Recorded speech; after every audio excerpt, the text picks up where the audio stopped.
My name is Tessa Rayne, and I was 29 when I realized that coming home didn't feel like coming home anymore. The morning light on Easter Sunday was soft and yellow, the kind my mother used to call forgiving light. It didn't forgive much. The moment I stepped onto my father's porch, I could already hear laughter through the door, bright, rehearsed, the kind that told me the party had started long before I arrived. Lorna, my father's new wife, greeted me with the faint surprise of a hostess who'd miscounted guests. She smelled of citrus perfume and authority. Behind her, her two daughters, Megan and Ivy, arranged pastel napkins and polished silverware. They looked like a magazine photo, effortless, perfect, belonging. I set down a bouquet of tulips and waited for someone to tell me where to put them. No one did. Dinner was a ceremony I hadn't rehearsed for. My father, grayer now, looked right past me when he lifted his glass. Lorna directed the conversation. Megan and Ivy filled the pauses with stories about promotions and wedding plans. When I mentioned my small catering business, silence settled like dust. Then came the gentle chuckle. "That's nice, dear. Everyone needs a hobby." I smiled, because that's what you do when you're outnumbered. Plates moved around the table, each more generous than the one before it. By the time the serving dish reached me, it was nearly empty. I pretended not to notice, but the smallness of my portion felt symbolic. My father didn't look up as he asked someone to pass the wine. Through the window, I saw the yard where my mother used to hide Easter eggs for me. She would have noticed if I'd been forgotten. She would have laughed, poured me a full glass, and whispered something kind to ease the sting. Without her, the house was beautiful but hollow, every surface polished, every warmth erased. When dessert came, it was her lemon meringue pie. Lorna placed it on the table with pride, saying, "A family recipe." I bit the inside of my cheek to keep from speaking. The first slice went to my father, then to Megan, then to Ivy, then to everyone else in turn. When the knife scraped the bottom of the dish, Lorna looked at me with mock surprise. "Oh goodness, there's only a sliver left. You don't mind, do you?" I said I didn't. But I did mind.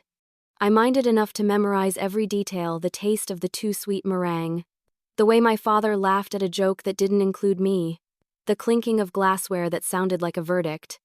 Later, when I stood at the sink rinsing plates, the dining room echoed with their comfortable chatter.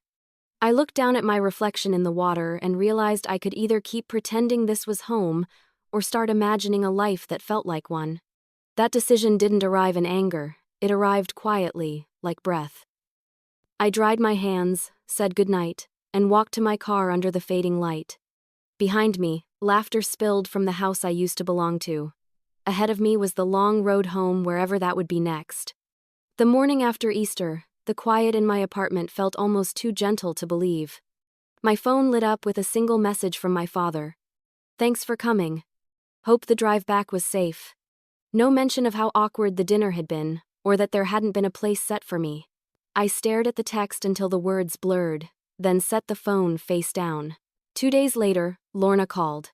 Her voice carried the tone of someone checking an item off a list. "We still have some of your mother's things in the attic," she said. "If you'd like to collect them, please do. We're reorganizing." Reorganizing. That was her polite way of saying erasing. I drove there on a Tuesday evening when the light was beginning to fade, and the neighborhood smelled of spring rain. The house looked the same, yet something in me felt older, smaller. Lorna met me at the door with an efficient smile. "I've boxed everything already. They're labeled Tessa in the garage." She spoke as though she were doing me a favor. I thanked her anyway. While she retreated to the kitchen, I walked through the hallway that used to hold my childhood photos. Every frame was gone, replaced by perfectly staged portraits of her daughters in matching dresses. I could almost feel the ghosts of old pictures staring at the backs of the new ones. When I stepped into the dining room, I caught a whiff of lemon polish and saw that the table was already set again. Linen runner, silver candlesticks, crystal glasses. "Hosting again?" I asked, trying to sound casual. "Megan's co-workers," she said. "It's important to make connections in her field." She didn't invite me to stay for dinner. I went to the garage. 3 cardboard boxes sat in a neat stack by the wall. The labels were written in Lorna's tidy script, not my father's. Inside were pieces of a life, my mother's recipe cards, an old patchwork quilt, a chipped mug that had once said "World's Best Mom." None of it smelled like her anymore. As I carried the boxes to my car, I heard laughter drift from the kitchen. My father's deep chuckle mixed with Lorna's bright one. The sound had once been my favorite thing in the world, now it hollowed me out. I hesitated in the doorway, half tempted to step inside and remind him I was still there. Instead, I left the boxes in the trunk and sat behind the wheel, fingers gripping the steering wheel so tightly that my knuckles turned white. It wasn't anger, not yet. It was grief in a sharper costume. The next week, I stopped by again, an excuse to drop off a missing house key. My father was in the garden, trimming roses with careful precision. He looked surprised to see me. "Tess, didn't expect you." "I just came to return this," I said, holding up the key. He took it and turned it over in his hand. "You could have kept it. It's still your home," I almost laughed. "Is it?" He blinked, confused, as if he couldn't imagine why that question would hurt. "You know you can visit anytime. Visiting isn't the same as belonging." He didn't answer. The clippers snipped through another stem, and petals scattered at his feet. From the kitchen window, Lorna's silhouette appeared, framed by white curtains. She watched us for a moment before turning away. Back in my apartment that night, I opened the boxes I'd brought home.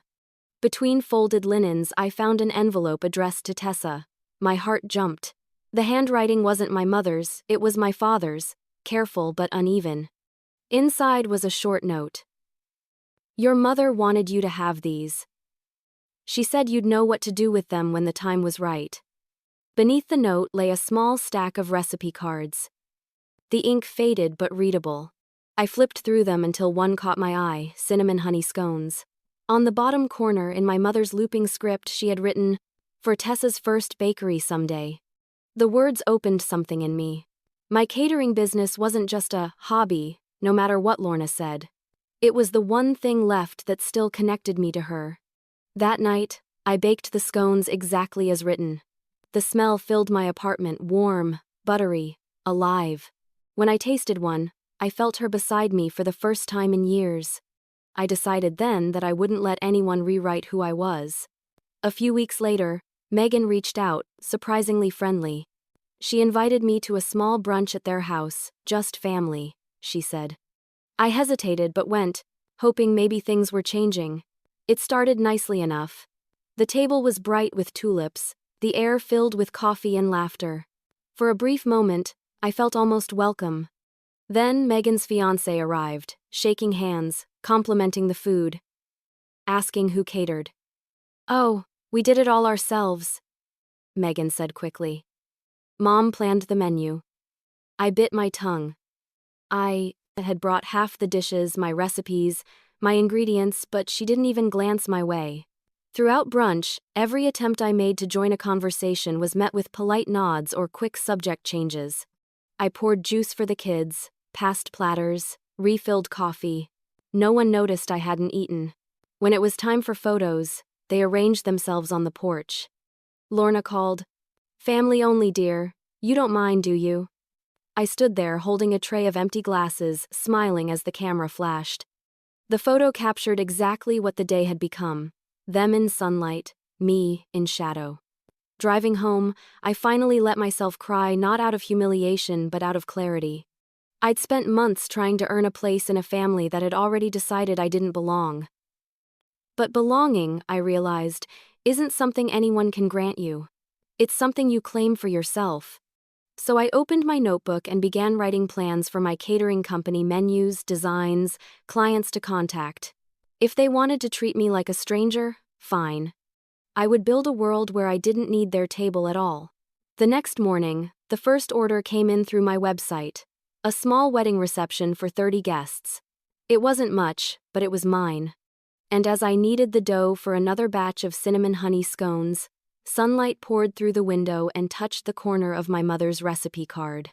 For the first time in years, the word home didn't mean a house full of people who ignored me.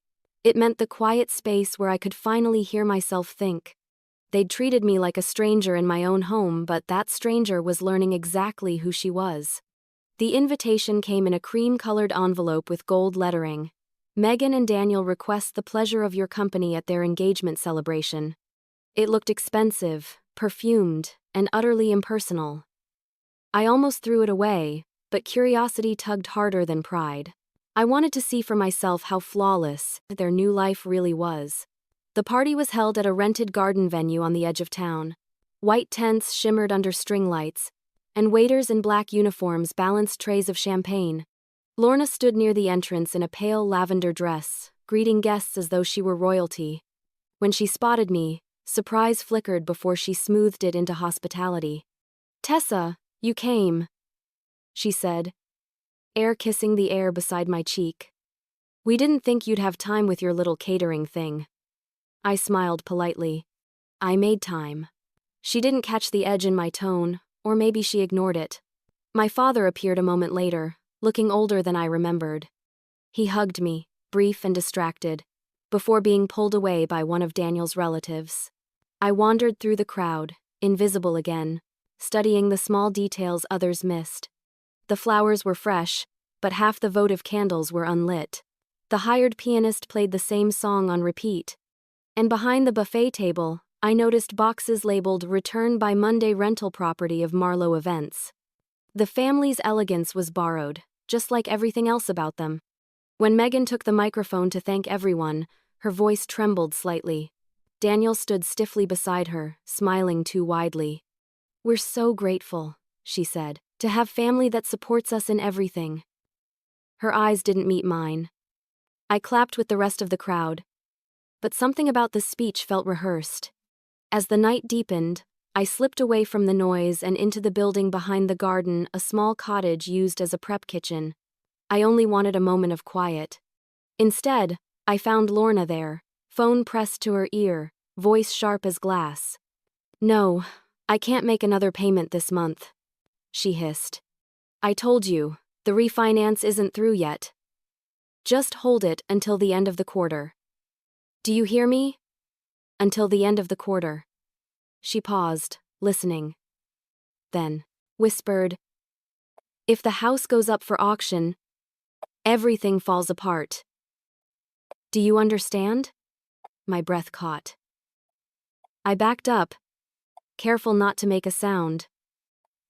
But the floor creaked. Lorna turned, startled, then forced a laugh. "Tessa, I didn't see you. Just business matters. You know how tedious they can be." "Sure," I said, pretending to believe her. Her smile twitched. "Why don't you take some leftovers home?" I nodded, left the cottage, and walked straight to my car. For a few minutes I sat behind the wheel, staring at the glowing tents. Through the windshield I could see them toasting under the lights, the image of prosperity, unaware that their perfect home was hanging by a financial thread. The realization didn't fill me with triumph, only confusion. All that superiority, all those cutting remarks, they were standing on shaky ground. On the drive home, I remembered every dismissive word they'd said about my business. Maybe they laughed because they couldn't afford to do anything else.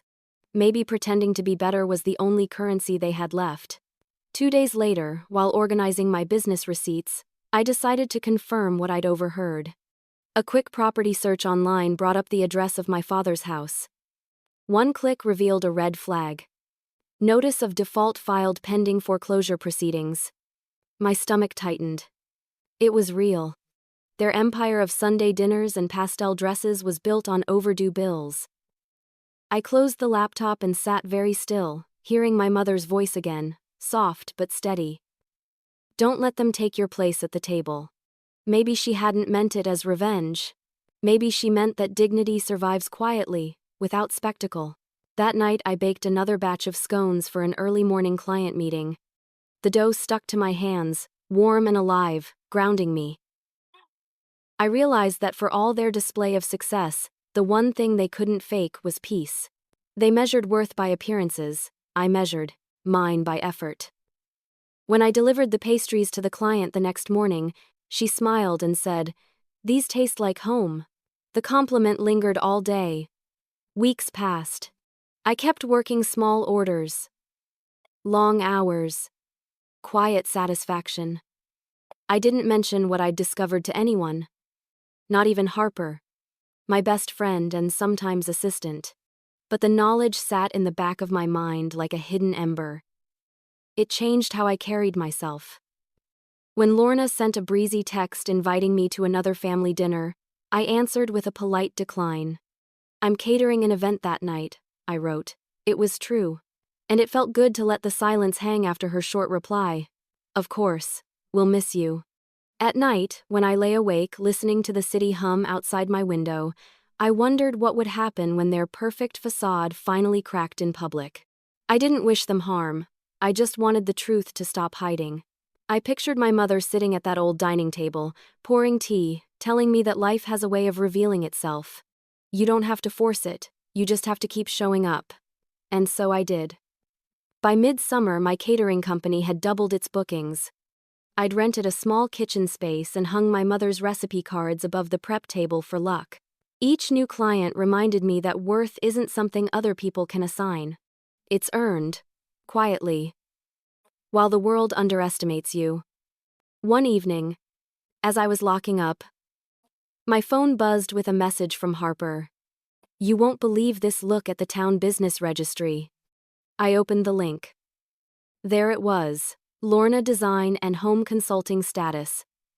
Suspended, pending tax review. My breath left me in a rush. Their perfect life wasn't just cracking, it was beginning to crumble. I turned off the lights, stepped into the warm night air, and felt a strange calm settle over me. For the first time since my mother's death, I wasn't thinking about how much I'd lost.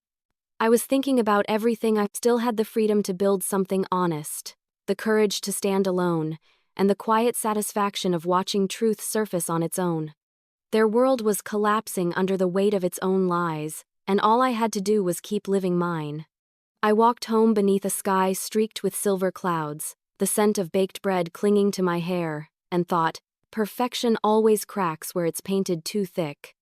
And as I unlocked my door, the faint light from my apartment spilled into the hallway, soft and real. Whatever came next, I knew I would face it on my own terms. Their perfect life had cracks in it, and through those cracks, I could finally see a way forward. The email arrived on a Tuesday afternoon while I was finishing a delivery for a local art studio. The subject line read, "Event inquiry, 60 guests." I clicked it, half expecting another small office lunch. Instead, the message listed my father's address and the client's name, Megan Whitmore. For a long moment I just stared at the screen. Megan, my half-sister who hadn't returned a call in months, was reaching out to Rayne and Vine Catering, my company. She'd filled in the form like any other customer, no hint that she realized whose business she was contacting. The event description said engagement brunch, high-profile guests, sophisticated but approachable menu. I almost laughed at the irony. I could have turned it down. I could have told her I was busy, or sent the referral to another caterer. Instead, I typed back, "We'd be delighted to handle your event. Let's discuss details over the phone." When she called that evening, her tone was brisk, professional. "We want a local company," she explained. "Something authentic," she said, authentic the way some people say affordable. I matched her tone, describing options, seasonal produce, floral-infused pastries, a citrus rosemary signature cocktail. By the end of the conversation, she sounded almost impressed. "Perfect," she said. "Send the invoice to my assistant." She never once asked if I was the owner. I didn't volunteer it. Over the next 2 weeks, I poured myself into the menu. My assistant Harper noticed. "You're working like someone's grading you," she said. "Maybe they are," I answered. "This is the house where I learned to cook. It's about time it tastes like something real again." We planned every detail: fresh herbs from local farms, honey lavender scones from my mother's recipe, roasted vegetable quiches, hand-pressed lemonade with a sprig of mint in every glass. The morning before the event, I stood in the rented kitchen surrounded by trays of food and breathed in the scent of lemon and rosemary. It didn't smell like nerves anymore, it smelled like ownership. When we arrived at my father's house the next day, dawn light spilled across the garden. Delivery vans lined the driveway, florists hustling past with armfuls of tulips. Harper whispered, "Ready for this?" "Ready," I said, though my heartbeat argued otherwise. Inside, the dining room looked different from the last time I'd seen it: polished, pastel, perfect, but I could still trace the outlines of my childhood. The wooden beam my father once marked with my height was hidden behind a mirror now. The scent of floor polish masked the faint memory of cinnamon. Lorna spotted me first. She was dressed in cream silk, clipboard in hand. "Oh, you're with the catering company," she said, clearly not recognizing me in the black uniform and chef's jacket. "Yes," I said evenly. "Rayne and Vine." She nodded curtly. "Please be careful with the china. It's antique." "I know," I replied, before I could stop myself. The kitchen bustled for hours. I moved between ovens and prep tables with practiced ease, Harper keeping pace beside me. Every time I glanced out at the dining room, I caught glimpses of my father and Lorna greeting guests, their smiles, wide and rehearsed. Megan flitted about checking flower arrangements, her engagement ring catching the light like a signal flare. At 10:30, the first trays went out. I carried a platter of croissants through the same doorway where, a year earlier, I'd stood invisible. No one looked twice at me now, but that was fine. Being unseen gave me space to breathe. I watched people taste the food, watched their expressions soften with genuine pleasure. The murmured compliments drifted back toward the kitchen, and each one felt like another thread stitching me back together. During a lull, I stepped outside to catch my breath. The garden was loud with conversation, sunlight glinting off champagne glasses. My father approached, squinting against the glare.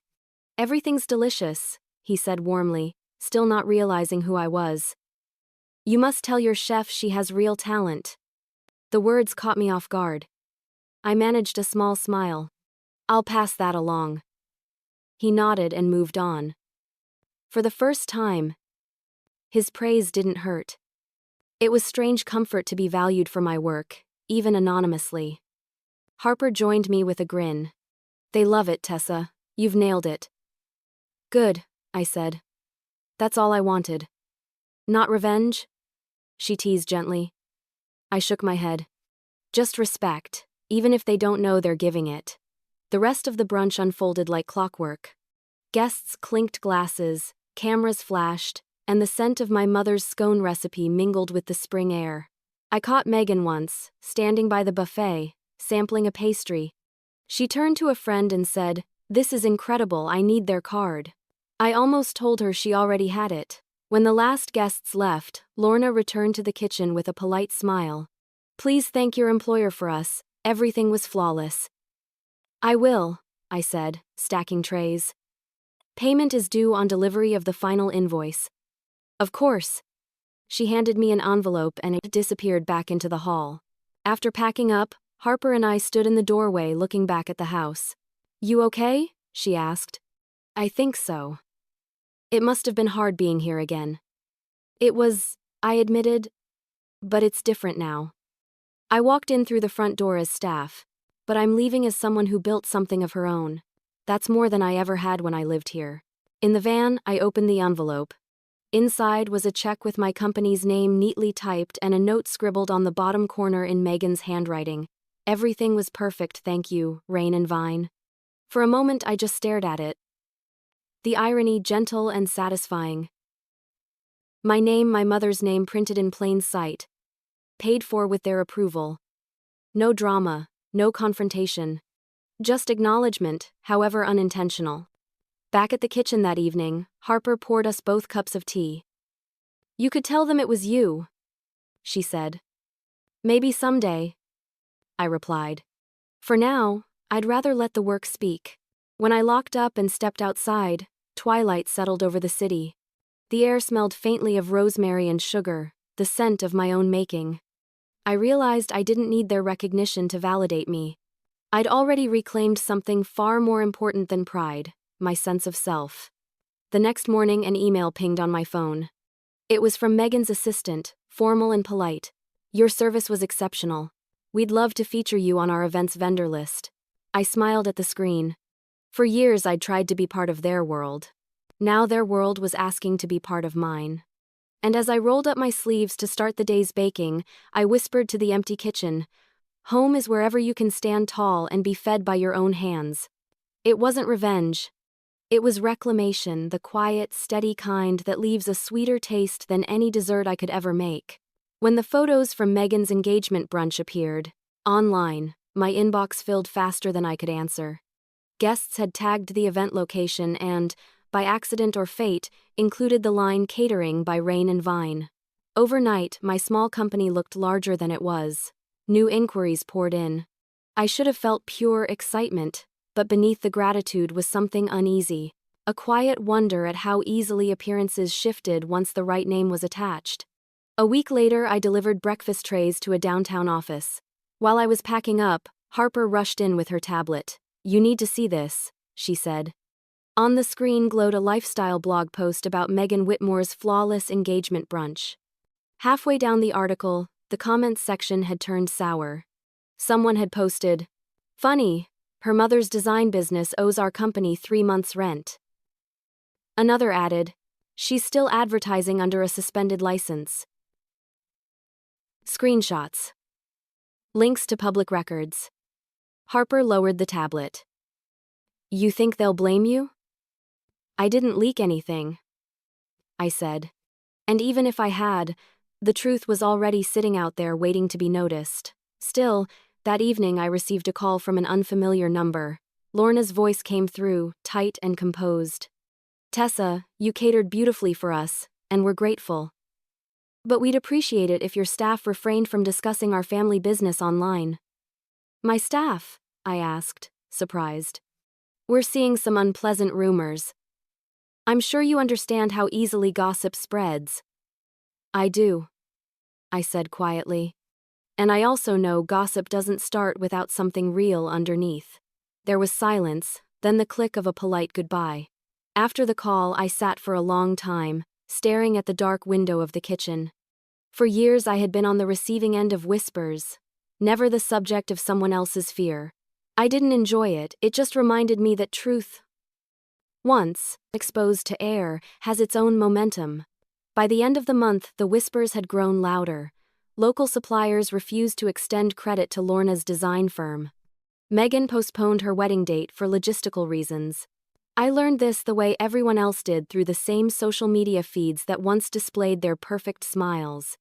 Each headline felt surreal, like watching a film that had been playing behind me for years and was finally turned toward the screen. I saw my father only once during that period. He came into my shop unannounced one afternoon, hands buried in his coat pockets. "Your place looks nice," he said, glancing around the tidy storefront. The air smelled of baked pears and coffee. "Thanks," I replied. "Business is good." He nodded, then lowered his voice. "Your stepmother's having a rough time. People are saying things." "I've seen," I said. "She feels singled out." "I didn't start any of it, Dad. I know." He hesitated. "Still, maybe you could reach out?" "I don't think I ever did." He looked at me, and for a moment I saw the same confusion I'd seen when I was a teenager, asking him why he missed a school play. He wasn't cruel, he just didn't know how to stand between loyalty and truth. "I never wanted you to feel pushed aside," he said. "You didn't have to want it," I answered. "You just had to let it happen." He started to speak, then stopped. "You remind me of your mother more every day." I wanted that to be comfort, but it landed somewhere between apology and confession. After he left, I baked until midnight, kneading dough, whisking eggs, letting the motion steady my breathing. Harper came in to help clean. "It's strange," she said, wiping a counter. "How when people hide something long enough, they start to trip over it in public. Maybe that's how truth works," I said. "It waits until you stop pretending you can carry it." A few mornings later, an envelope arrived at the shop. Inside was a handwritten thank you card from Megan. "You were right about authenticity," it read. "We may need help with a smaller family dinner soon if you're available." No mention of the scandal, no hint of tension, just polite words and a phone number. I slipped the card into my desk drawer and didn't answer right away. Part of me wanted to help, to prove I could stay kind even when others stumbled. Another part wanted to step back and let them face the world they had built. In the meantime, my own life filled up. My company landed a contract with a nearby hotel. The work was exhausting but good, the kind that leaves you too tired for bitterness. Every evening, when I walked home past the bakery windows glowing in the dark, I felt the kind of satisfaction that used to belong only to memory. One weekend, Harper and I drove out of town to deliver a wedding order. On the return trip, we stopped at a gas station outside my father's neighborhood. She pointed to a for sale sign half hidden behind a hedge. "Isn't that their house?" I looked closer. The sign bore the same real estate company name I'd seen months earlier on a foreclosure notice. The truth landed quietly, without triumph. It simply was. That night, I couldn't sleep. I kept thinking about the Easter dinners, the laughter that had once filled those rooms, the way Lorna had smiled when she said, "Be grateful you got anything."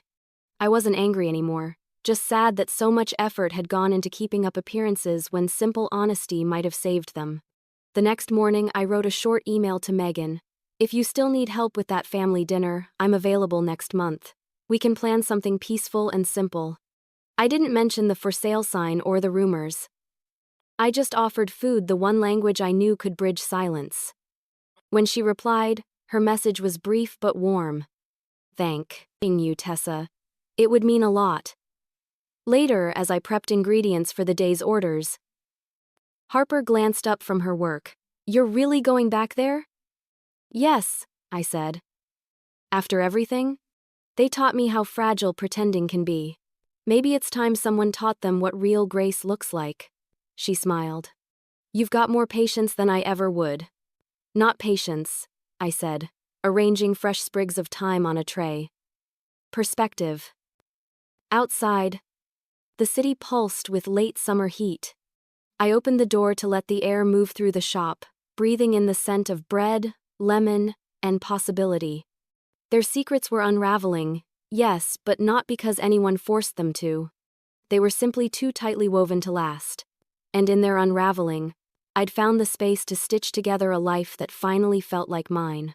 The first bad review appeared on a Tuesday morning. Service was late, food mediocre, staff unprofessional. The name on the post didn't ring a bell, but the description matched none of my clients. I brushed it off. Everyone gets one unhappy customer, but by Friday 3 more had surfaced, each on a different platform, each using oddly similar phrasing. The following week, an anonymous blog listed top 5 local caterers to avoid, and Rayne and Vine sat squarely at number 3. Harper noticed before I did. "They're coordinated," she said, scrolling through her phone. "Look, the grammar's identical, even the punctuation." I stared at the screen. Someone's trying to bury us. Who would bother? I didn't answer, though one possibility pressed against the edge of my thoughts. Orders slowed. 2 clients postponed events until things settle. The sudden quiet in the kitchen felt heavier than exhaustion. Every clang of a pot sounded like an accusation. That Saturday, I attended a networking luncheon for small businesses. When I introduced myself, a few people smiled politely, others exchanged glances that lasted a beat too long.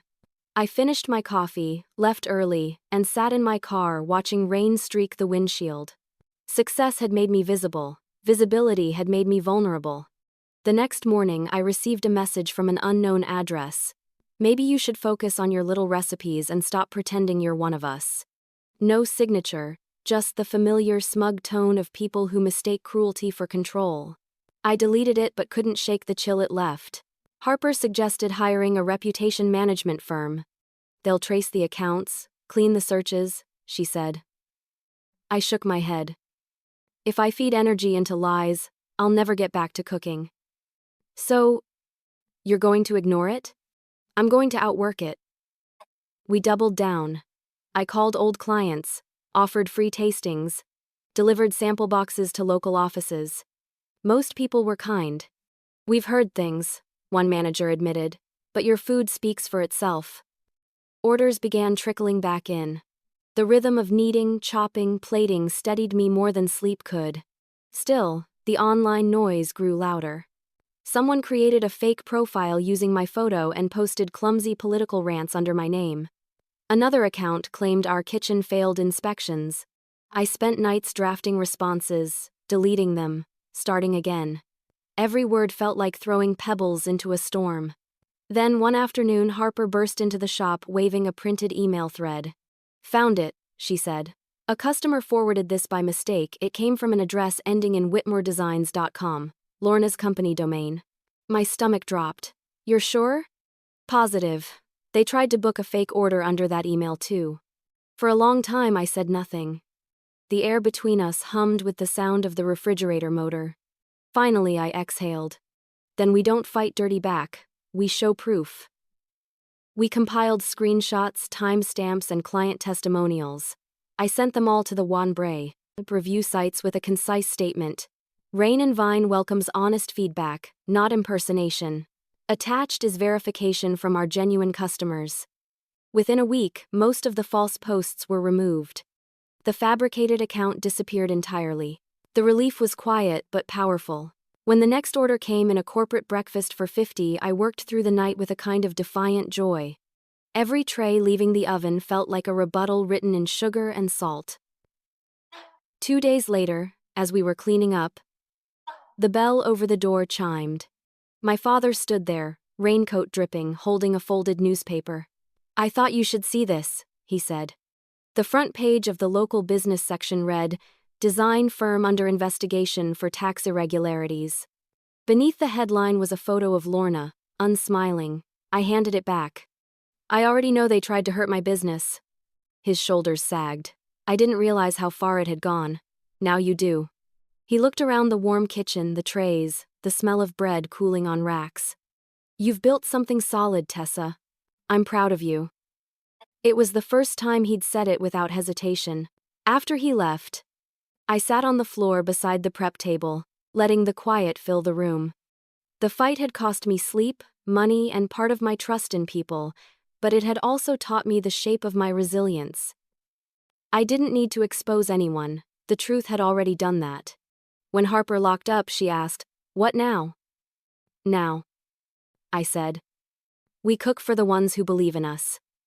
The next few weeks blurred into steady motion. Reviews turned positive again. Customers who'd canceled returned with apologies. One even said, "You handled that whole mess with class." Class, a word I'd once associated with expensive manners, now sounded like quiet dignity. At our busiest point in the season, I received a short email from an unfamiliar address. "I'm sorry, it went too far." I stared at the single initial, unsure whether it meant Megan or her mother. Either way, it felt like an ending or maybe a beginning of accountability. I didn't reply. Forgiveness didn't require correspondence. That night I wrote a new company motto on the chalkboard near the front counter. "Integrity is the flavor people remember." Harper added a smiley face beside it, and we left it there. Customers commented on it for weeks. Looking back, I realized the attacks hadn't destroyed my business, they'd clarified it. Every challenge peeled away what didn't matter. What remained was honest work, loyal clients, and the knowledge that reputation isn't granted by others, it's maintained by the way you keep showing up. When I locked the door after closing, the city was quiet except for the hum of traffic and the scent of rain on pavement. I watched the reflection of my shop's sign in the puddles, Rayne and Vine Catering glowing softly in the dark. They had tried to ruin my business, but all they'd done was remind me why I built it in the first place. Not for approval, but for the kind of peace that can't be faked or taken away. The invitation arrived on heavy paper embossed with silver leaves, simple, formal, and unexpectedly humble. "Family dinner, Sunday at 7. Please come. M." I read it 3 times before setting it on the counter. After months of silence, Megan wanted me back in that house. The words family dinner caught somewhere between nostalgia and disbelief. Harper, reading over my shoulder, raised an eyebrow. "You're not seriously going, are you?" "I don't know," I admitted. "But maybe it's time to stop letting that place scare me." For 3 days I debated. I baked to think scones, bread, quiche, each batch giving my hands something to do while my mind circled old wounds. By Sunday afternoon I'd decided I would go, not as a guest trying to belong, but as myself. The sky darkened early that evening, a quiet drizzle misting the windshield as I drove. The house looked smaller than I remembered, its porch light dim and flickering. Through the front window, I saw movement shadows crossing, table settings laid out with familiar care. My heart thudded. When I knocked, Megan opened the door. She wore jeans instead of a pastel dress, her hair pulled back, her expression uncertain. "You came," she said, relief edging her voice. "You invited me," I replied. "Yeah, I wasn't sure you'd say yes." Inside, the dining room felt stripped of its old perfection. The ornate centerpiece was gone, replaced by a plain vase of wildflowers. My father stood by the sideboard, older, softer around the eyes. "Hi, Tess," he said quietly. "Thanks for coming." Lorna appeared last, carrying a bowl of salad.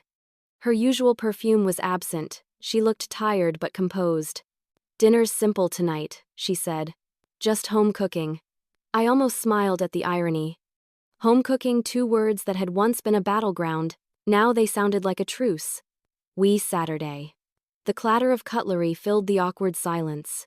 For a while, conversation stayed on neutral ground, the weather, work, small updates. My father complimented the roast chicken, Megan poured water, careful not to spill. It felt like everyone was waiting for someone else to start the real conversation. Finally, Lorna set down her fork. "I owe you an apology, Tessa." The words landed heavy. She folded her napkin slowly, eyes fixed on the fabric. "I've made a lot of mistakes about this family, about how I treated you. I was proud and scared, and I took that out on the easiest target." I watched her hands tremble slightly. "You don't have to," I began. "Yes, I do," she interrupted. "When your business started growing, instead of being proud, I was jealous. I wanted to keep control of everything here because I thought that was the only way to matter." Her voice cracked on the last word. Megan reached over and touched her shoulder. My father spoke next. "When your mother passed, I didn't know how to keep us together. Lorna filled the space, and I let her run the house. It was easier than facing what we'd lost. I should have protected you better." The room went quiet again, the kind of silence that asks to be trusted. I didn't know what to say. For years, I'd rehearsed arguments, speeches, proofs of how they'd wronged me. Now, all of that dissolved in the face of something fragile and human. "I can't pretend it didn't hurt," I said at last. "But I don't want to stay angry forever. I've worked too hard to carry that weight." Megan exhaled shakily. "You were right about appearances," she said. After the brunch, everything fell apart. The company, the house, all of it. I kept trying to fix things, but maybe they weren't meant to be fixed. We ate in silence for a few minutes, the sound of rain against the windows softening the edges of the room. The food was plain but good: rosemary chicken, roasted carrots, warm bread. I realized I wasn't tasting for perfection anymore. I was tasting for truth. Halfway through the meal, Lorna disappeared into the kitchen and returned carrying a small box wrapped in linen. She placed it beside my plate. "Your mother's cookbook," she said quietly. "I found it in a storage bin. I think it belongs with you." My throat tightened. I untied the cloth and flipped through the pages stained, scribbled with notes in familiar handwriting. Between two pages was a photograph of my mother standing in the same kitchen, flour on her hands, laughter caught mid-breath. I didn't realize I was crying until Megan handed me a napkin. "Thank you," I whispered. Lorna nodded. "Whatever happens next, I hope we can start again. Not as perfect people, just honest ones." Dinner ended without ceremony. We cleared dishes together, the way families sometimes do when they've run out of words but not good intentions. My father rinsed plates, Megan dried them, I stacked them away. The rhythm felt strangely peaceful. Before I left, Lorna stopped me at the door. "Your business," she said softly. "It's beautiful work. If you ever need design help free of charge, I'd like to contribute." I met her gaze. "I'll think about it." And for the first time, I meant it without bitterness. Outside, the rain had eased into a steady drizzle. The driveway glistened under the porch light. My father walked me to the car. "Your mother would have liked tonight," he said. "She would have liked that we finally sat at the same table," I replied. He smiled, small and weary. Let's try not to wait another year. Driving home, I replayed the evening in my head. No grand reconciliation, no perfect ending, just fragile people telling the truth. It wasn't the kind of victory I used to imagine, but it was the one I needed. When I reached my apartment, I placed my mother's cookbook on the counter and opened it again. A scrap of paper fluttered out, a recipe written in her looping script. At the bottom she'd added a note: "Food heals best when it's shared." I smiled through the lingering ache in my chest. Maybe this dinner hadn't erased the past, but it had written a new beginning in its margins. I brewed tea, sliced a piece of bread I'd baked that morning, and sat by the window listening to the rain. For the first time, I didn't feel like an outsider looking in. The table I'd been denied had never really mattered, the connection did. The next day I woke early, slipped on my apron, and started mixing dough. The scent of cinnamon filled the air. Somewhere in the rhythm of kneading and measuring, I realized that forgiveness wasn't a single act, it was the slow process of building something nourishing from what's left. And that Sunday night, sitting around a simple table, we had finally started to build it. The next few weeks after that dinner felt different, lighter somehow, as if the air around my father's house had finally cleared. We spoke by phone twice, short calls at first, updates about weather, customers, the sort of small talk that feels like laying bricks for a bridge. Then one Thursday evening he called and said, "I'd like to stop by your shop tomorrow. No special reason." He arrived early, wearing the same wool coat he'd had for years. The bell above the door jingled, and for a moment I saw not the distant man from Easter dinners but the father who once sat in the stands at my school concerts, clapping until his hands turned red. "Smells good," he said, sniffing the air. "Apple galettes," I told him. "Want one before they cool?" He nodded, and I handed him a plate. He sat at one of the small cafe tables, looking around the shop. The morning light caught the jars of jam lining the shelves and the chalkboard menu written in Harper's crooked handwriting. "This is all yours," he said quietly, almost to himself. "It is." He took a bite, eyes closing briefly. "Your mother would have loved this." "I think she would have," I said. "She used to say food tastes better when it's honest." He smiled. "That sounds like her." For a while we just sat there, the hum of the refrigerator filling the silence. Then, his face grew serious. "I owe you an apology," he said. I froze, unsure how to answer. He looked down at his hands, large and weathered. For a long time I believed what was easiest to believe. "Lorna said you were angry, ungrateful, that you wanted to take control." It was simpler to nod along than to ask why my own daughter seemed to be fading from the room. "Dad," he held up a hand. "Let me finish. After your mother died, I didn't know how to hold things together. Lorna offered order, and I mistook it for peace. I thought if the house looked fine, the family would be fine. I didn't see how much that cost." "You." His voice cracked on the last words. I'd imagined hearing them 100 times, but the reality was softer, almost fragile. "I can't change how things were," he said, "but I want to do better with what's left." I swallowed hard. "Thank you for saying that." He nodded toward the framed certificate on the wall, my business license. "I used to think success meant a big house and polished floors."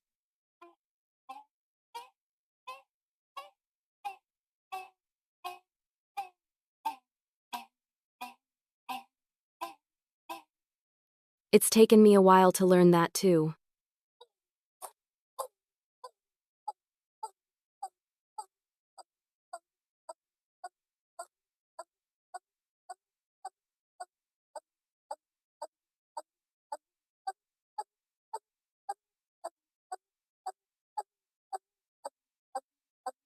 Does she always hum while she works?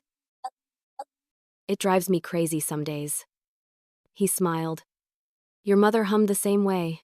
Used to fill the kitchen like a kettle just before it sings. For the first time in years, the mention of her name didn't feel like a wound. After he finished his galette, he reached into his coat pocket and pulled out a small envelope. Found this while cleaning the attic? He said. I think it's yours. Inside was a faded photo of my mother holding me as a toddler, flour dusting her apron. On the back she'd written, Never forget where warmth begins. I traced the words with my thumb. I didn't know this picture existed. She kept it tucked behind a recipe card, he said. I suppose she wanted to make sure you'd find it when you were ready. We sat in silence again, but this time it was comfortable, full of memory instead of regret.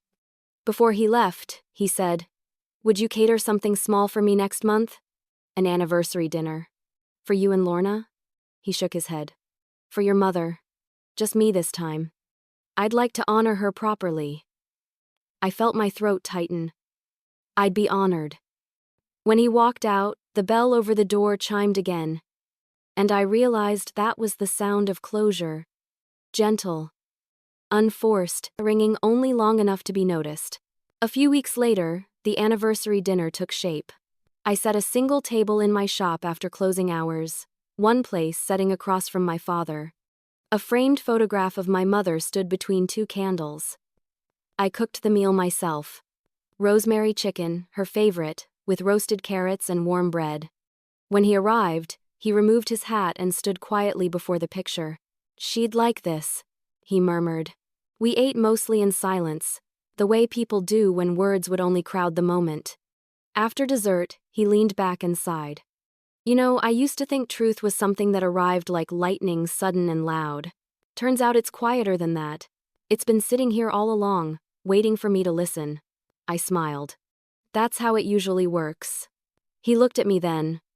Really looked. And I could tell he finally saw me not as the daughter who'd left, or the one who made things uncomfortable, but as a woman standing on her own 2 feet. "I'm proud of you," he said again, firmer this time. "Not just for this place, but for how you carry yourself. You didn't become bitter.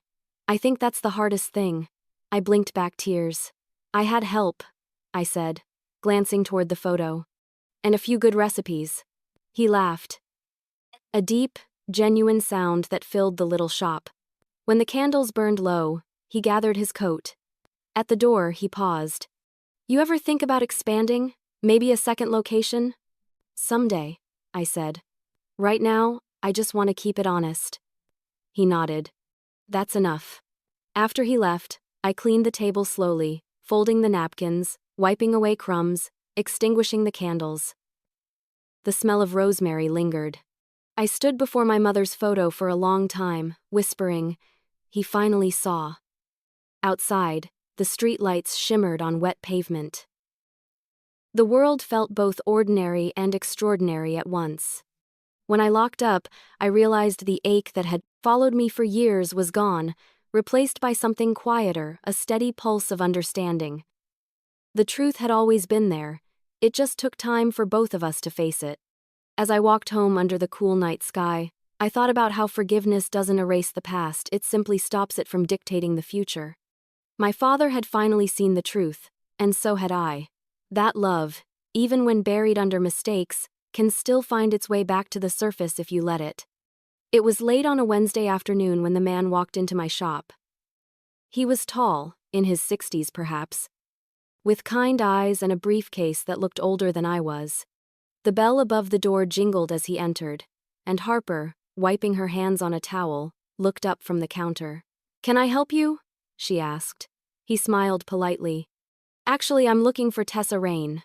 "That's me," I said, coming out from the kitchen. He extended his hand. "Michael Darrow. I'm an attorney. I represented your mother years ago." For a heartbeat, the world seemed to still. "You represented my mother?" "And I think it's time we spoke." I motioned for him to sit at one of the small tables by the window. The afternoon sun slanted through the glass, catching the gold threads of dust in the air. Harper quietly excused herself to the back, giving us space.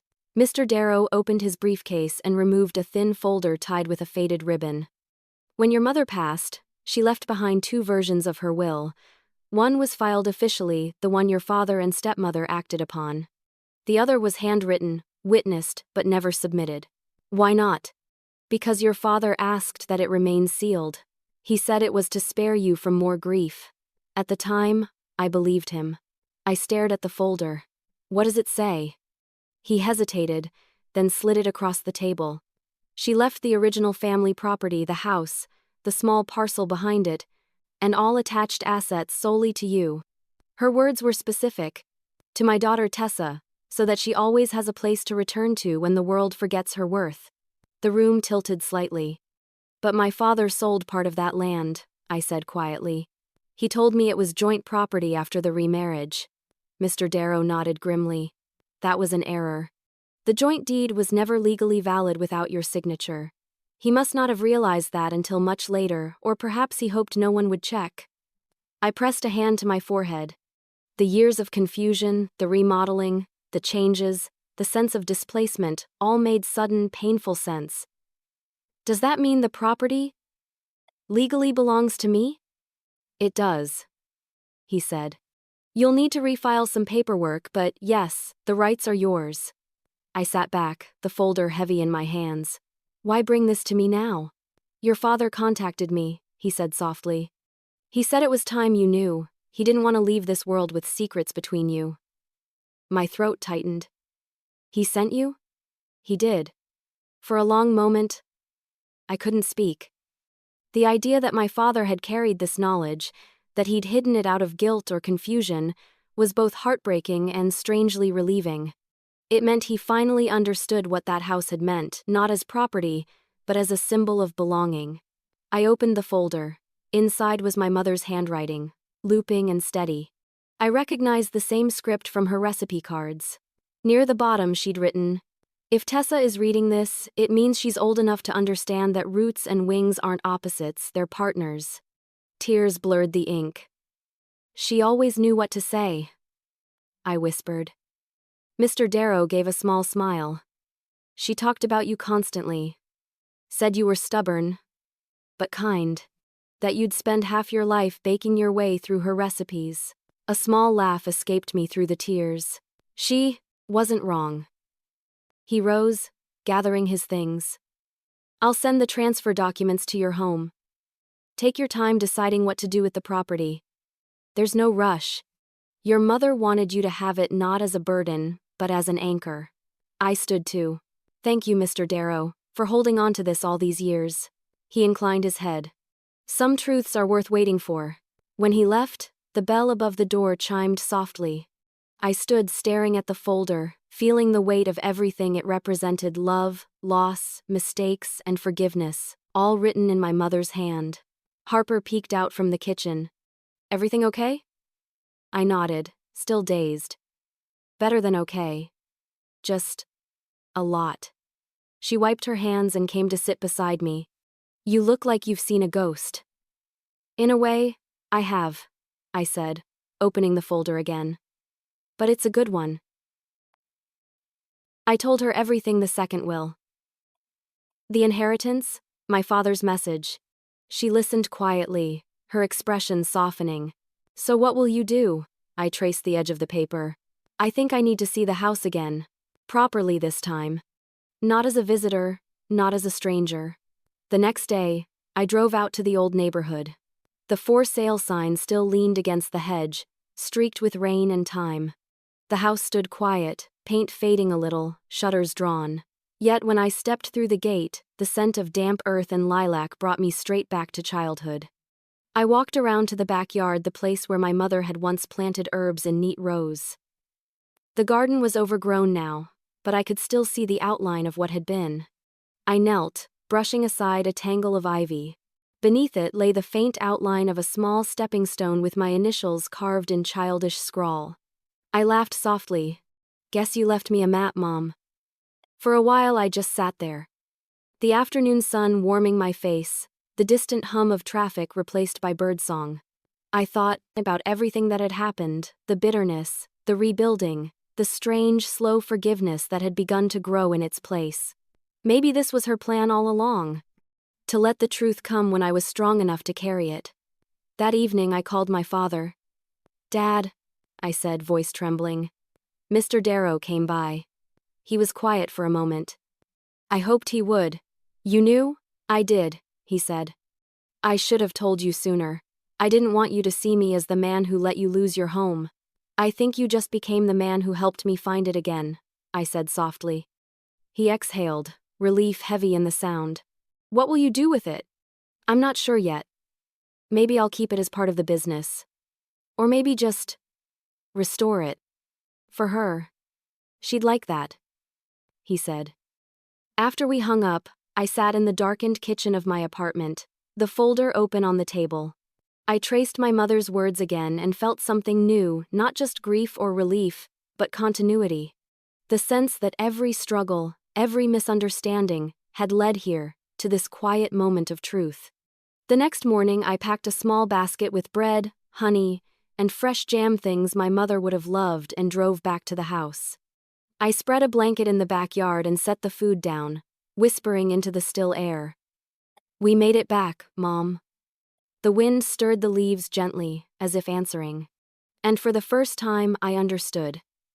The will wasn't just about inheritance. It was about permission to move on, to build, to forgive, and to finally call something mine without apology. 2 weeks after Mr. Darrow's visit, I stood in front of the courthouse clutching a folder that smelled faintly of old paper and lemon hand lotion my mother's scent. Inside were the signed transfer documents, now bearing the county seal in fresh ink. After years of being treated like a guest in my own history, I was finally listed as the owner of the Rayne property. The clerk handed me the final page. "Congratulations, Miss Rayne, everything's in order. You'll receive the official deed by mail within a week." "Thank you," I said, though the word felt too small for what this moment carried. Outside, the wind caught the edge of the folder, fluttering the papers like wings. Harper met me on the steps, coffee in hand. "So? Is it real?" "It's real," I said, smiling. "The house is legally mine." She let out a whoop that startled a passing pigeon. "Tessa Rayne, homeowner and businesswoman extraordinaire." I laughed, but underneath the joy was a quiet ache. Owning the house didn't erase the years of loss, it simply made room for something new to grow. That evening, I sat at my kitchen table drafting a letter. My handwriting was steady, deliberate. To Mr. and Mrs. Whitmore, this is to inform you that the property at 74 Hawthorne Lane has been transferred to my name under the terms of my late mother's will. Please contact me to arrange collection of any remaining personal belongings. Sincerely, Tessa Rayne. It wasn't a threat, it was closure on paper. I printed 2 copies, signed both, and mailed them certified. The phrase served them, their notice echoed in my mind. But it didn't sound like victory, it sounded like balance being restored. 3 days later, my father called. "They received the letter," he said quietly. "How did she take it?" "She cried," he admitted. "Mostly from shame, I think. She knows it's yours by right." "Then there's nothing left to fight about," I said. He hesitated. "Lorna asked if you'd allow a little time before they move their things." "Of course," I said. "I'm not chasing anyone out, I just want the truth settled." He seemed relieved. "You've got your mother's grace, you know that? I'm still learning how to use it." That weekend, I drove to the house for the first time, not as a visitor but as its rightful owner. The key turned in the lock with a sound that felt like exhaling. Sunlight fell across the wooden floorboards, revealing dust and memories. The scent of old paint mixed with lilac from the garden. Lorna was in the living room, kneeling beside a half-packed box. She stood when she saw me, clutching a photo frame. "I wasn't sure you'd come." "I wanted to," I said. "It's better to talk face to face." She nodded, setting the frame down carefully. "I want to apologize again, not for losing the house, just for how I acted when I thought it was mine." "You don't owe me explanations," I said. "We all tried to hold on to something that wasn't ours to keep." She looked around the room, eyes glistening. "Your mother had warmth." I wanted to recreate it, but all I managed was imitation. For the first time, I believed her sincerity. "Warmth isn't a style," I said softly. "It's kindness. You don't have to decorate for that." She gave a small, grateful smile. "Thank you for letting us pack in peace." "I'm not here to hurt anyone," I said. "I just want to start fresh." Before I left, she handed me the photo she'd been holding. One of my father, my mother, and me when I was 8. It belongs here, she said. Over the next few weeks, movers came and went. My father helped Lorna relocate to a smaller house nearby. There was no drama, only quiet logistics, the way endings sometimes prefer to arrive. One evening, after the last truck pulled away, I walked through the empty rooms. Each step echoed softly. The house felt neither haunted nor hollow, just waiting. I stood in the kitchen where the lemon-colored tiles still held faint stains from years of dinners and arguments and laughter. "We're home, Mom," I whispered. "And this time, we'll do it right." The following morning, I met Harper there with blueprints and a thermos of coffee. "So, what's the plan?" she asked. "Renovation," I said. "A restoration. I want to turn the downstairs into a small event. Kitchen, community, dinners, classes. Maybe a weekend bakery. The upstairs will stay as living space." Her grin was wide. "You're turning your inheritance into opportunity." "That's poetic." "It's what she wanted," I said, unfolding the blueprint. "She left this place to remind me where warmth begins." A month later, my father visited. The work crew had finished sanding the floors. Sunlight made the wood glow like honey. He stood in the doorway, speechless. "It looks alive again," he said. "That's the idea," I replied. He pulled an envelope from his pocket. "This is for you."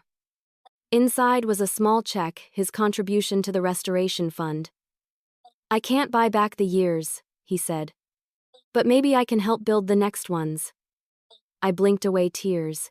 "You already have, Dad." We walked out to the garden. The air smelled of rosemary and earth. He pointed to the corner where my mother's herb patch once grew. "She used to talk to those plants, you know.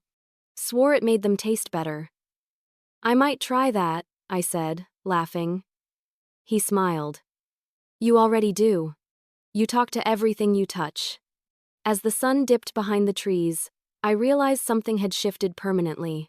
This wasn't about reclaiming property anymore, it was about reclaiming peace. By autumn, the sign above the gate read, "The Rayne House Kitchen Collective."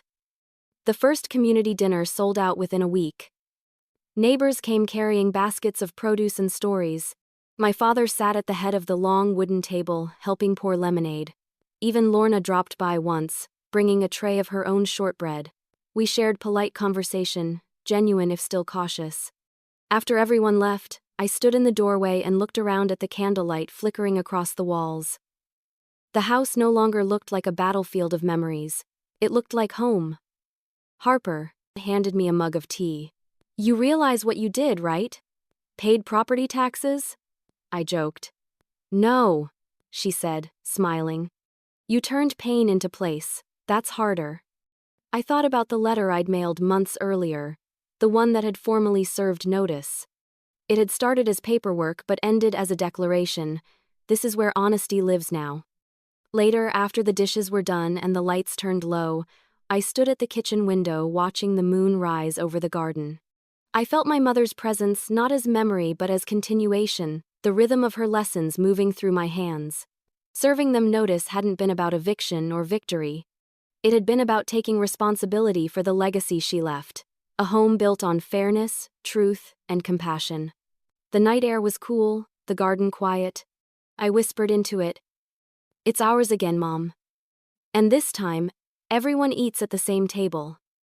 The Rayne House Kitchen Collective had been open for 3 months when my father called one gray afternoon. "Can we talk?" he asked. His voice carried that careful politeness people use when they've rehearsed what they're about to say. I told him to come by after closing. He arrived just as the last volunteers were sweeping up. Harper waved goodbye, and the two of us stood among the lingering scent of bread and citrus. My father looked older in the dim light, his hair silver against the navy of his coat. "It's quieter here than I imagined," he said. "Quieter is the point," I answered. "People taste better when they can hear themselves think."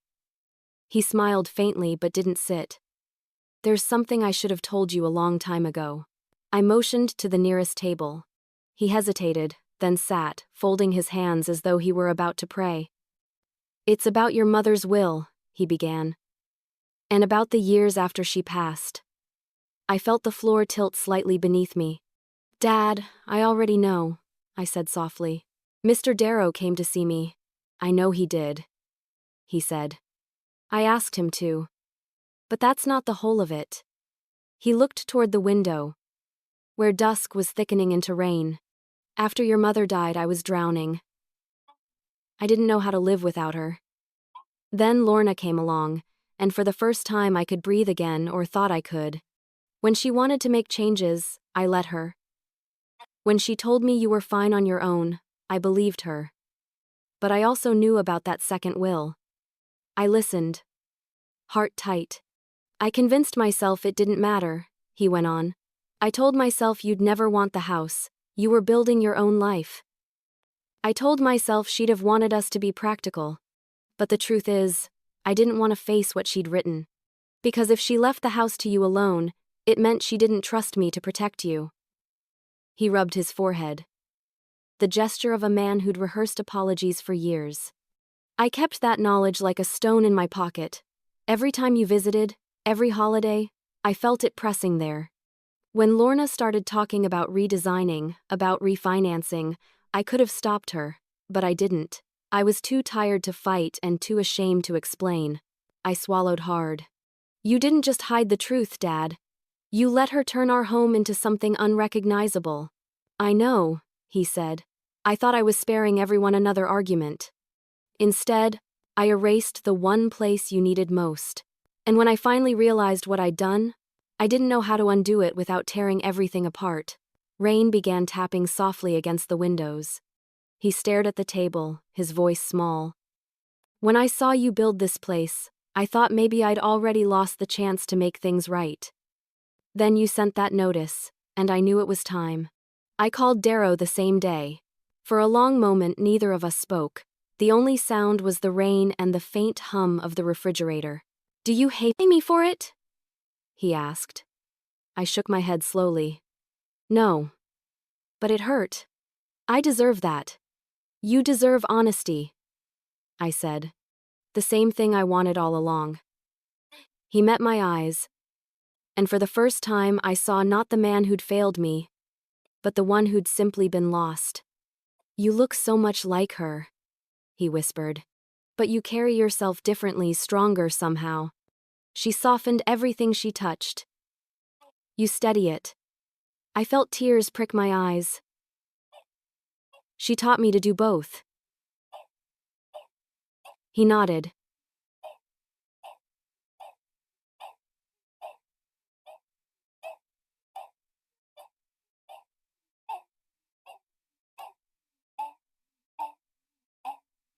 She said, "Don't let Tessa forget who she is."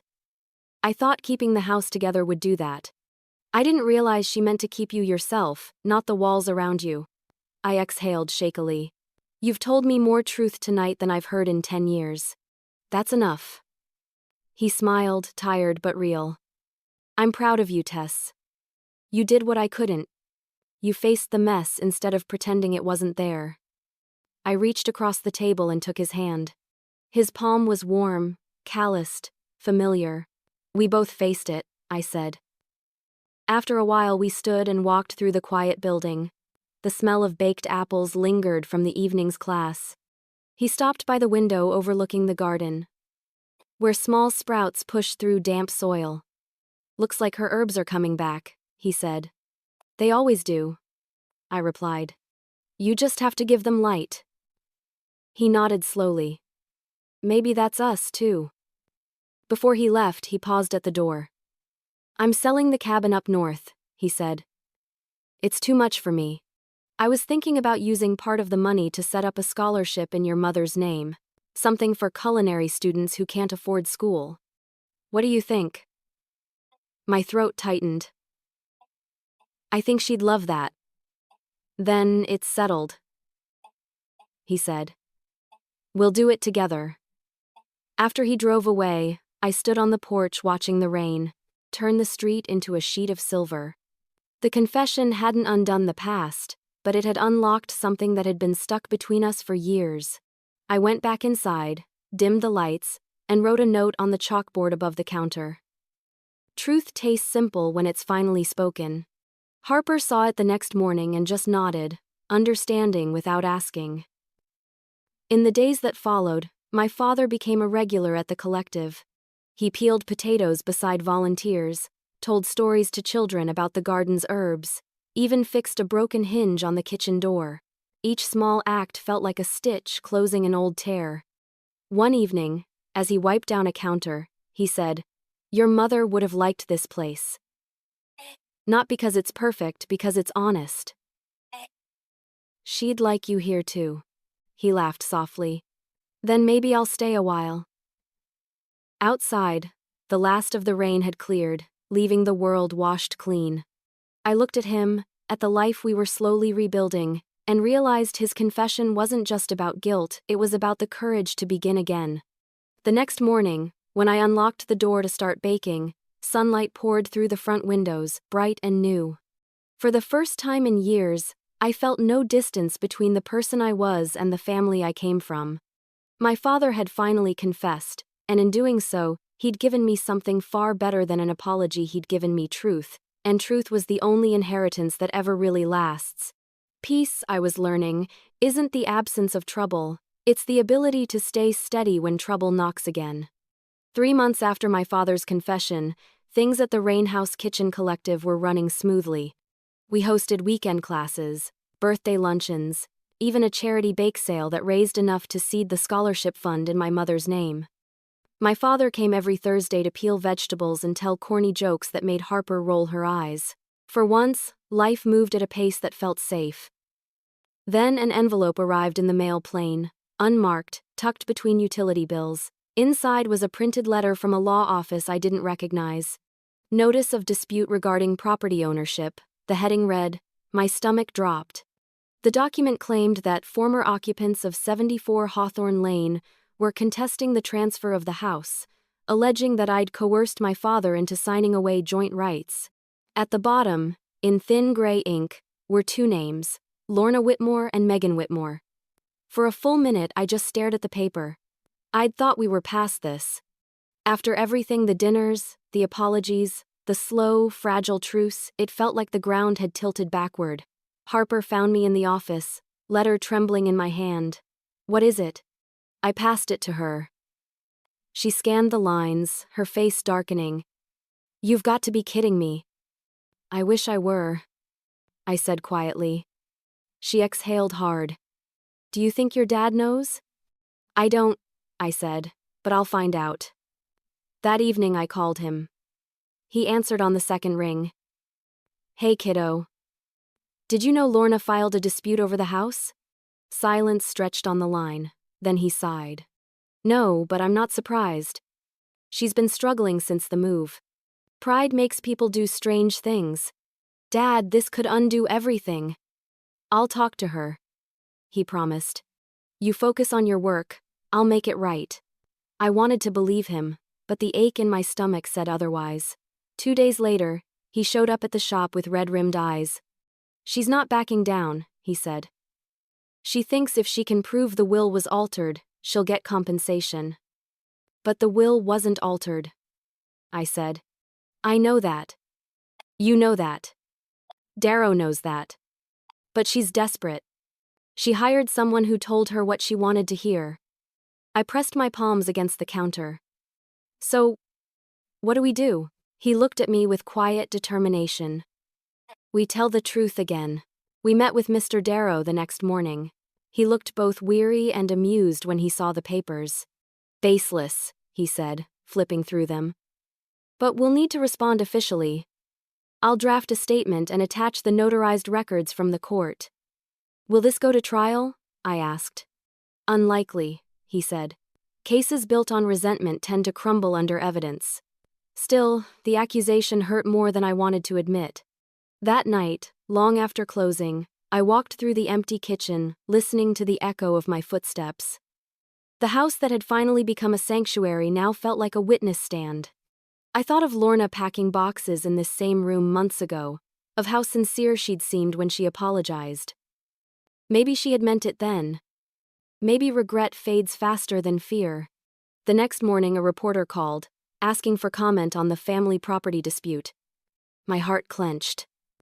No comment, I said, trying to keep my voice calm. After hanging up, I found Harper leaning against the counter.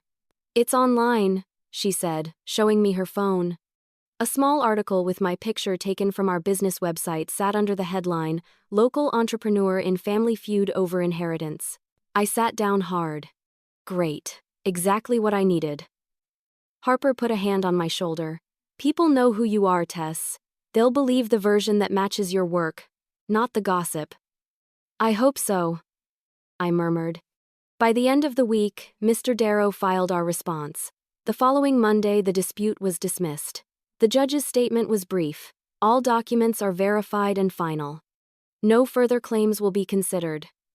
Relief came like the slow exhale after holding your breath too long. Still, I couldn't stop thinking about Lorna and Megan. Anger would have been easier than the sadness that lingered. That Friday, as we prepared for the evening's class, the front door opened and Lorna stepped in. Her hair was shorter, her expression unreadable. My father, who'd been slicing bread, froze. Lorna, he said carefully. She looked at me. Can we talk? I nodded and led her outside to the porch. The evening light turned everything gold. She held a folded letter in her hands. I came to apologize, she said. Again. I waited. I thought I'd lost everything, my marriage, my business, my name. When people feel that way, they look for someone to blame. You were the easiest target. You already said you were sorry before, I said quietly. I meant it then, she said. But I didn't feel it until now. Watching your father choose honesty over comfort, that's when I understood what I'd never built for myself. She handed me the letter. It's a formal withdrawal of the complaint. I already sent the original to the court. Why tell me in person? Because you deserved more than paperwork. For the first time, she looked truly human, smaller somehow, stripped of pride. I don't expect forgiveness, she said. I just wanted you to know that I'm done fighting ghosts. I nodded. That's enough. As she walked away, I felt neither triumph nor resentment, just a deep, quiet relief. Inside, my father exhaled when he saw me return. Over? Over, I said. That night, after everyone left, I sat at the long table with a cup of tea. The house creaked softly, settling into the calm. I thought about the last few years, the bitterness, the rebuilding, the countless ways truth had to be spoken before it could be believed. Maybe this was the last trick life had to play, testing whether I could stay true to myself even when old pain tried to rewrite the story. I looked around the kitchen, flour dust on the counter, herbs drying by the window, a single candle flickering beside my mother's photo. The world had tried again to pull me backward, but I was still here, still standing in the warmth I'd made. Before locking up, I added a new line beneath the chalkboard motto. Peace survives every test when it's real. The chalk squeaked faintly as I wrote, then settled into silence. I stepped outside, breathing the cool night air, and smiled. The last trick had failed. What remained was truth and the kind of steadiness no rumor, no document, no fear could undo. It arrived on an ordinary Tuesday, tucked between invoices and flyers, an envelope without a return address, my name written in neat blue ink. I almost tossed it aside with the rest of the mail. After months of legal letters and official documents, I'd learned that peace could unravel with the tear of an envelope. But something about the handwriting stopped me. It was delicate, almost old-fashioned letters formed with care. I set it on the counter and went back to kneading dough, telling myself it could wait. The scent of yeast filled the kitchen, warm and grounding, but my eyes kept drifting toward the envelope. Harper noticed. You gonna open that thing, or stare it into confession? Not yet, I said. Bad news doesn't get better with time, she replied, dusting flour off her hands. I smiled faintly. Neither does good news. I'm just not ready to find out which it is. I finished the batch, wiped my hands, and finally sat down with a cup of tea. The envelope felt heavier than it looked. I slid a knife under the seal and unfolded the single sheet of paper inside. The first line made my breath hitch. Dear Tessa, I've written and rewritten this too many times. If you're reading it, it means I finally found the courage to send it. The signature at the bottom was Megan's. My chest tightened. We hadn't spoken since the property dispute months ago. I braced myself for another apology or, worse, another justification. But as I read, something entirely different unfolded. When Mom filed that claim, I told her she was wrong. She said she just wanted what she was owed, but what she really wanted was to feel relevant again. I helped her draft the paperwork anyway. I didn't stop her because I was still angry at you, at Dad, at the way everything fell apart. I thought if I stayed on her side, I'd stay blameless. But all I did was lose myself. The words blurred for a moment before I continued. After the case was dismissed, she fell quiet. One night, she told me she'd seen you on the local news. They'd featured your community dinners. She said you looked like your mother, calm, sure, shining without even knowing it. She didn't mean it as envy this time. She meant it as awe. I swallowed hard. I've started over in a new city. It's small, nothing fancy, but I'm working at a cafe and learning to bake. When I roll out dough, I think of you and those pastries you made for my engagement brunch. I remember how we all treated you like staff when you were really the only one holding anything real together. I stopped reading for a moment, staring out the window. The late afternoon light slanted across the counter, catching the fine dust of flour in the air. The next paragraph was written in lighter ink, as if her hand had hesitated. I wanted to tell you something I found after Mom moved out. In the back of her dresser was a small envelope marked, "For Tessa, when she's ready." I think she meant to give it to you but never did. I'm sending it with this letter. Whatever's inside belongs to you. My heart skipped. I looked inside the outer envelope again and found a second, smaller one yellowed at the edges, sealed with a faded sticker shaped like a sunflower. My name was written in my mother's handwriting. Harper reappeared at the door, drying her hands. "You okay?" "I think so," I whispered. "But I need a minute." She nodded and slipped back into the kitchen, leaving me alone. For a long time I just held the little envelope, tracing the edges. My mother's handwriting hadn't changed in my memories. It was the same looping calm I'd seen on recipe cards, birthday notes, school lunches. My hands shook as I broke the seal. Inside was a small folded card. The ink had faded, but the words were still clear. Asterisk.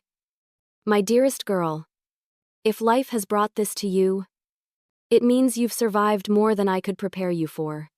That means I did one thing right, you kept going. There will be people who forget your worth, and moments when you'll be tempted to forget it yourself. Don't. When they stop seeing you, see yourself. When they stop believing in you, believe harder. This house, this business, this name, none of it matters without the kindness that keeps them warm. Lead with that. Always.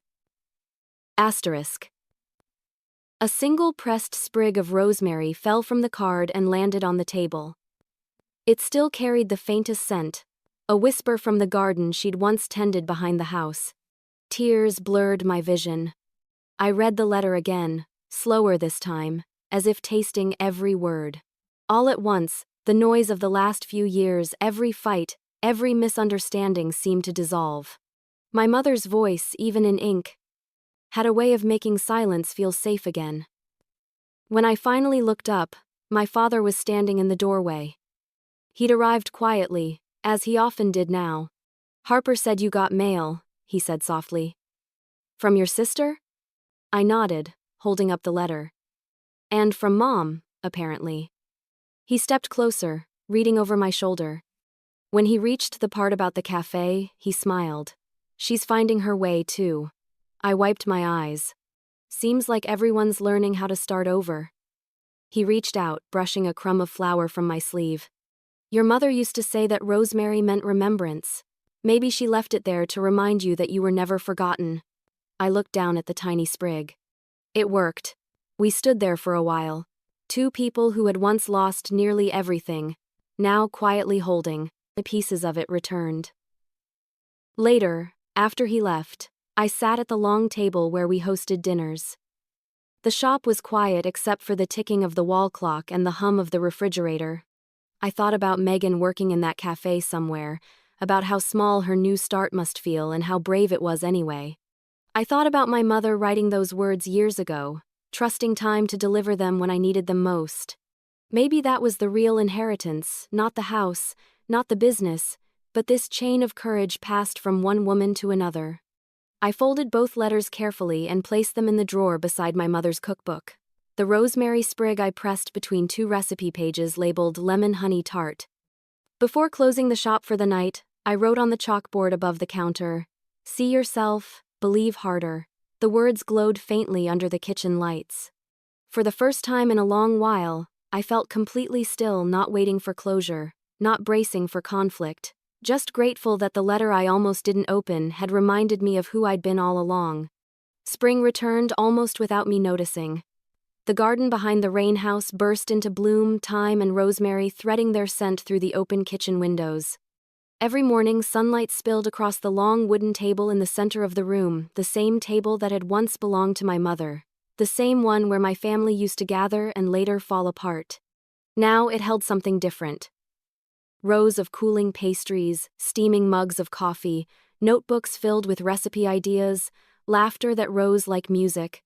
On Saturdays, the table was surrounded by volunteers and neighbors, by children dusted with flour, by my father humming tunelessly while slicing fruit. Sometimes, when the noise swelled and the air shimmered with warmth, I would step back and look at them all and think, this is what she meant. We were preparing for the anniversary dinner that marked 1 year since the collective opened. Harper insisted we make it a community celebration, no guest list, no formality, just open doors and shared dishes. As I rolled dough at the counter, she grinned at me. "Can you believe it's been a year?" "Sometimes it feels like 10, I said, laughing. "And sometimes like yesterday." She leaned over to peek at the pie crust. "Your mom would be proud." "She's here," I said, tapping my chest. "Every recipe reminds me." That evening, as the first guests arrived, the house glowed with golden light. We'd strung fairy lights through the rafters, and the smell of roasted vegetables and honeyed bread drifted through the open door. My father stood at the head of the table, carving knives polished, sleeves rolled. Megan was there too. She had driven down from the city for the first time in months, her hair pulled back, her hands dusted with flour from helping Harper in the kitchen. The sight of her made my heart swell, not because everything was perfect, but because we were trying. When everyone settled, I raised a glass. "This table has seen a lot," I began. "It's heard laughter and arguments, tears and forgiveness. It's been empty and it's been overflowing. But tonight it's ours again, ours to share, to fill, to remember." My father lifted his glass. "To second chances," he said. The room echoed softly with agreement. Dinner unfolded like a story told in flavors. Rosemary chicken, lemon tarts, loaves of bread shaped by half a dozen hands. The conversation wound between memories and plans, old neighbors swapping stories with new ones. At one point, Megan caught my eye from across the table. She mouthed, "Thank you." I nodded. Words weren't necessary. After dessert, as twilight bled into the edges of the room, my father tapped his glass. "Tess, there's something I'd like to say," he began. "This table, it belonged first to your grandmother, then to your mother, and now to you. I kept it all those years because I couldn't bear to let it go. I thought holding on to it meant keeping the family together. Turns out, I just needed to wait until the right person was ready to make it whole again." He placed a small envelope in front of me. Inside was the deed of donation officially naming the Rayne House Kitchen Collective as both Community Center and Memorial Foundation, signed by him. My throat closed up. "Dad," he smiled. "It's already yours, Tess. I just wanted it written down the way your mother would have done it." The applause that followed was soft but full of feeling. I wiped my eyes, laughing through tears. Harper poured more lemonade. Megan squeezed my hand. For a long time, none of us said anything. We just listened to the sound of forks scraping plates, the hum of conversation, the music of contentment. Later, when the last guests drifted out and the lights dimmed, I stayed behind to clean. The table was covered in crumbs and candle wax, the beautiful mess of a night well lived. My father and Megan offered to help, but I waved them off. "Go on home," I said. "I want a few minutes alone." When the door closed, silence settled over the room. I ran a cloth over the wood, tracing the faint scratches left by decades of dinners. Every mark told a story: my mother's laughter, my father's silence, my own stubborn hope. I rested my palm flat against the grain. The wood was warm beneath my hand, alive. "This table's finally mine," I whispered. Not because a document said so, but because it no longer belonged to fear, or pride, or grief. It belonged to purpose, to community, to me. Outside, the garden shimmered in moonlight. I carried a slice of leftover tart out to the porch and sat on the steps. The night smelled of lilac and rain. Somewhere in the distance, an owl called. I thought about my mother's letter, the one that said, "When they stop seeing you, see yourself." I had, and in doing so, I had learned to see everyone else more clearly, too. A soft sound made me glance back toward the doorway. My father stood there, coat slung over his arm. "Couldn't sleep," he said. "Me neither," I replied. He sat beside me, and for a while we just listened to the night. "You've made this place something beautiful, Tess." "We made it," I said. "All of us, even the hard parts." He nodded slowly. "Your mother always said life was like cooking: you can't leave out the bitter and expect the sweet to mean anything." I smiled. "Sounds like her." When he left, I stayed on the porch a while longer, the night wind cool on my face. I thought of everything it had taken to get here: the doubt, the silence, the fights, the forgiveness. Every step had been a recipe, every loss an ingredient. And somehow, it had all come together into something whole. Before going inside, I looked through the window one last time.